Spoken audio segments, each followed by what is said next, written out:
Hello and welcome to this video, which is part 7 of our course about how to fight e4 like Caruana. Video 7, chapter 7 here is the first chapter that deals with White's most popular move against Petrov, that is to capture on e5. Probably also the most natural move. The pawn is hanging, so why not take it? Yeah, this is the main move in terms of game count, and also traditionally always was reviewed as the, or seen as the probably critical try.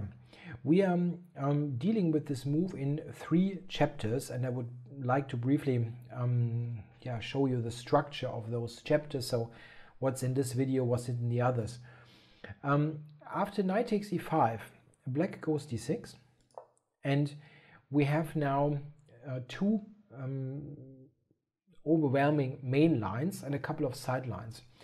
The main lines are knight f3, knight e4, and now White's traditional main line, what I call the old main line, is d4, and then we go d5, bishop d3, bishop d6. This is chapter 8, and one of the principal tries that White has against Petrov.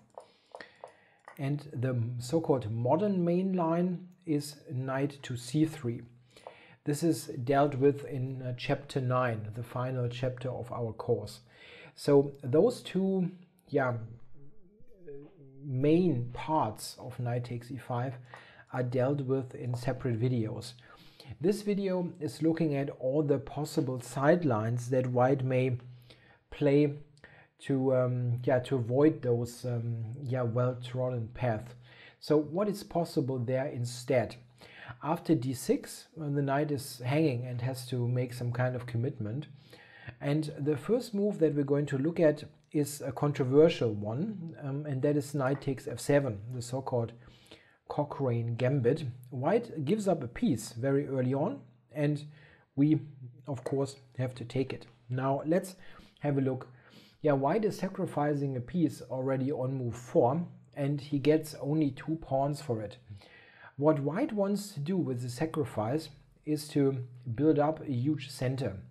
He does not want to, and that would fail really miserably trying to do that, he does not want to checkmate black right out of the opening, but rather wants to build up something that looks like with knight c3, d4, f4, maybe later e5, a little bit like a pawn steamroller in the center where the black king is also feeling slightly insecure. This is White's idea, and if black does not play as we nowadays know is best, what is best, then black will actually be in some trouble. So it's absolutely advisable to study my recommendation here, play like that.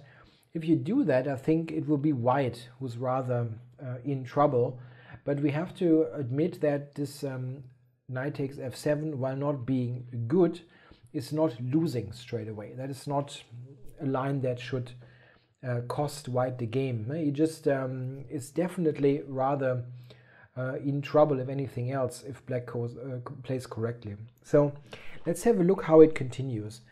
We can start with a move that is absolutely not dangerous, and that is bishop c4 check. Against this, we go d5, attacking both the pawn and the bishop. And here the problem is that White actually has to take. Now, this idea of rolling the pawns forward is gone now. With this structure, there's simply no f4, d4, e5 happening. And after bishop d6, we are ready to castle by hand, rook f8, king g8, and black has an excellent position. We can use our extra piece to attack. That is very important. Giving up a piece like that, as White did, gives us an extra piece to attack. Here black is in excellent shape. Going back to the starting position of the Cochrane, White's most dangerous principal tries are knight c3 and d4. Against knight c3, I recommend to play the move c5 and follow the footsteps of some strong players that had this on the board already. In particular, Kramnik played this in a game against Topalov once. Topalov really went a bit wild there with going for the Cochrane. Still quite surprised that he would play such a questionable line. So why c5? It's not the most obvious move, but you understand it better if you see that after d4 we will also play c5. The idea is to attack white's center and immediately prevent that he gets this d4, e4, f4 on the board. If we play against knight c3, c5, we will very often just transpose into positions that could start from d4, c5. Here, white normally plays bishop c4 check. Looks very logical. Go bishop e6. We take on e6. Okay, I'm sorry for that. It's got a bit of a issue here with the server. King takes e6, and here white normally goes for d4, which looks like a very obvious move. You want to develop the c1 bishop. After d4, we do transpose into the mentioned line 5 d4 c5 by going king to f7. We want to secure the king. D takes c5 and knight c6. Yeah, completely not caring about keeping a pawn, but developing quickly. Here black's development is a lot better. We have the knight out, both knights out, and after a later capture on d6 we will have this developed as well. So black has excellent development. We will look at this, exactly this position, in a moment when we switch to the line 5 d4. In this situation, besides d4, white has tried the move g4, which is a bit of a crazy, crazy looking decision, but white is a piece down. And he has to do something to justify his material deficit. g4 was actually played in a Grandmaster game, surprisingly, between Mackenzie Molnar and Ben Feingold. And Feingold played h6 to stop the pawn, d3, knight c6, and now f4. Yeah, white definitely out for blood with the setup. But if you check this, like here, king d7, is that good for white? I don't believe it. Black has many pieces around the king, and after all, a piece is a piece. White has a little bit of an initiative, because we have to react for a moment. But I don't think the king is really in danger. We can always hide on the queen side. So in most cases, this knight c3 move after c5 and this sequence continues with d4, and then we will get, after king f7, dc5, exactly a position that we will now look at in detail. Most of the time, white does go still for d4. And after d4, we should play the move c5. As I mentioned, this is the best move and very much the only move, I think, that does endanger or question white's play.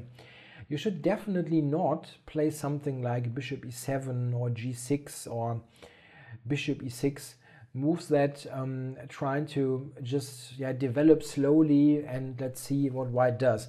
In this case, white will get this f4 and so on in, and it will be in a practical game at least very difficult to play.